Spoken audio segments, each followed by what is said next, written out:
స్తోత్రములు స్తోత్రములు స్తోత్రములు. మహోన్నతుడా, సర్వోన్నతుడా, సకల ఆశీర్వాదాలకు కారణభూతుడా, మా ప్రియ పరలోకపు తండ్రి, నీ ప్రియకుమారుడు యేసుక్రీస్తు పరిశుద్ధమైన నామములో వందనాలు, స్తోత్రాలు. ఈ ఉదయకాల సమయమందు నీ పాద సన్నిధిలో నీ దాసునిగా ప్రార్థిస్తున్నాను. నాయన, ఈ ప్రార్థనలో ఏకీభవిస్తున్న ప్రతి ఒక్క బిడ్డను బట్టి నీకు వందనాలు, స్తోత్రాలు. ఈ ఉదయకాలమందు స్వామి నీకే స్తుతులు, స్తోత్రాలు. గడిచిన కాలమంతా నీ కృపలో బిడ్డలను కాచి కాపాడిన విధానాన్ని బట్టి వందనాలు. ప్రతి విధమైన అపాయాల నుండి, కీడుల నుండి తప్పించి నాయన క్షేమకరమైనటువంటి దినములు మీరు కలుగజేసినందుకు వందనాలు. బిడ్డల ఆరోగ్యాన్ని నాయన మీరు బాగు చేసినందుకు, బిడ్డల జీవితాల్లో మేలు చేసినందుకు వందనాలు, స్తోత్రాలు. మీరు చూపిన కృపకై, ప్రేమకై నాయన నీకే స్తుతులు, స్తోత్రాలు. వారి కుటుంబాలను బట్టి, వారి బిడ్డలను బట్టి, తల్లిదండ్రులను బట్టి, వారికి ఇచ్చిన సమస్తమును బట్టి, ఆరోగ్యమును బట్టి, ఉద్యోగమును బట్టి, వ్యాపారమును బట్టి నీకు స్తోత్రాలు నాయన. మీరిచ్చిన రక్షణను బట్టి, మీరిచ్చిన నాయన సంతోషమును బట్టి, సమాధానమును బట్టి, ఆత్మఫలములను బట్టి నీకు వందనాలు, స్తోత్రాలు.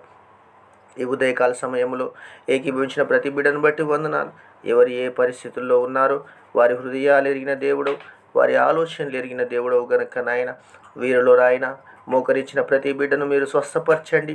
మీ గాయపడిన హస్తాన్ని చాపండి. సంపూర్ణమైనటువంటి ఆరోగ్యాన్ని, బలాన్ని, శక్తిని మీరు దయచేయండి. వారి పనులలో మీరు తోడుగా ఉండండి. వారి ఉద్యోగాల్లో మీరు తోడుగా ఉండండి. వారి గృహాల్లో మీరు తోడుగా ఉండండి. వారి ప్రయాణాలంతటిలో మీరు తోడుగా ఉండి దీవించి ఆశీర్వదించండి. ప్రతి విధమైన అడ్డులు, ఆటంకాలు తొలగించండి. ప్రతి విధమైన ఇరుకు సమస్యల నుండి విశాలతలోనికి నడిపించండి. ఇరుకుల నుండి విడిపించండి, విశాలతలోనికి నడిపించండి. అప్పుల సమస్యల నుండి విడిపించండి, ఆర్థిక సమస్యల నుండి విడిపించండి, కోర్టు సమస్యల నుండి విడిపించండి. నాయన నీకు వందనాలు. ఎవరైతే వివాహము కొరకు ఎదురు చూస్తున్నారో నాయన ప్రభు, యవనస్తుల జీవితాల్లో కార్యములు జరిగించండి. బిడ్డలు లేని వారికి నాయన, నా తండ్రి నాయన, గర్భఫలము యెహోవా ఇచ్చే బహుమానము అన్నావు. దేవానికి స్తోత్రాలు. ఆ రీతిగా నాయన వారి గర్భఫలములు మీరు దీవించండి, ఆశీర్వదించండి, సంతానాన్ని అభివృద్ధిపరచండి. నాయన వందనాలు. వీరి గృహాల్లో రక్షణ లేని వారికి రక్షణ దయచేయండి. మారు మనసు లేని వారికి మారు మనసు దయచేయండి. ఎవరైతే నూతన గృహం కట్టుకోవాలనుకుంటున్నారో నాయన తండ్రి నాయన, మీ పరలోకపు సన్నిధి వారితో ఉంచి కావలసిన ప్రతి అవసరత అక్కర తీర్చి నాయన గృహం కట్టుకోవడానికి, ఆ గృహములో నా తండ్రి నీ నామ స్తుతి కీర్తనలు వినబడడానికి మీరు కృప చూపించండి, సహాయం చేయండి. ఏదైనా అవిధేయత కలిగి నాయన నీకు దూరముగా ఎడబాటుగా వెళ్ళిపోయారేమో దేవా, బిడ్డలను మీరు ఆకర్షించండి, మీరు మాట్లాడండి, మీరు దర్శించండి. బిడ్డలను ప్రభువా బాగు చేయండి నాయన. వారి ప్రతి విధమైనటువంటి నాయన వ్యతిరేక పరిస్థితులన్నీ కొట్టివేసి మీతో సహవాసము, సమాధానము, క్షేమము, కృప దయచేసి మీ నామానికే మహిమ పొందుకోమని ప్రార్థిస్తున్నాం.